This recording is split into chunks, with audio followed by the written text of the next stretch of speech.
Only kid who grew up this way, surrounded by people who used to say that rhyme about sticks and stones, as if broken bones hurt more than the names we got called, and we got called them all. So we grew up believing no one would ever fall in love with us, that we'd be lonely forever, that we'd never meet someone to make us feel like the sun was something they built for us in their tool shed. So broken heartstrings bled the blues, we tried to empty ourselves so we'd feel nothing. Don't tell me that hurts less than a broken bone. That an ingrown life is something surgeons can cut away, that there's no way for it to metastasize. It does. She was 8 years old, our first day of grade 3 when she got called ugly. We both got moved to the back of class so we would stop getting bombarded by spitballs.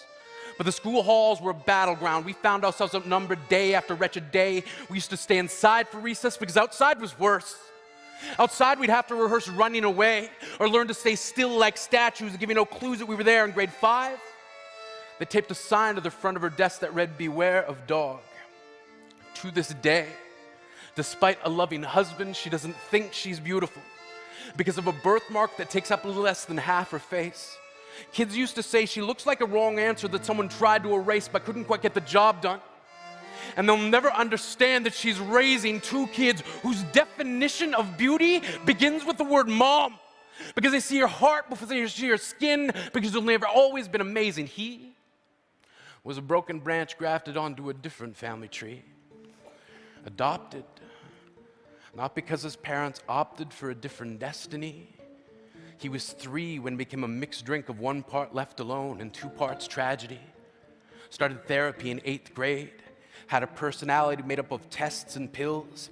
Lived like the uphills were mountains and the downhills were cliffs. 4/5 suicidal, a tidal wave of antidepressants, and an adolescent being called pauper. 1 part because of the pills, 99 parts because of the cruelty. He tried to kill himself in grade 10 when a kid who could still go home to mom and dad had the audacity to tell him, "Get over it." As if depression is something that could be remedied by any of the contents found in a first aid kit. To this day, he has a stick of TNT lit from both ends, could describe to in detail the way the sky bends in the moments before it's about to fall. And despite an army of friends who all call him an inspiration, he remains a conversation piece between people who can't understand. Sometimes being drug-free has less to do with addiction and more to do with sanity. We weren't the only kids who grew up this way. To this day, kids are still being called names. The classics were, "Hey stupid," "Hey spaz." Seems like every school has an arsenal of names getting updated every year. And if a kid breaks into school and no one around chooses to hear it, they make a sound.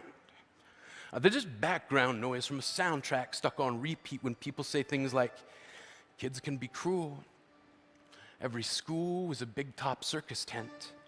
And the pecking order went from acrobats to lion tamers, from clowns to carnies, all of these miles ahead of who we were. We were freaks.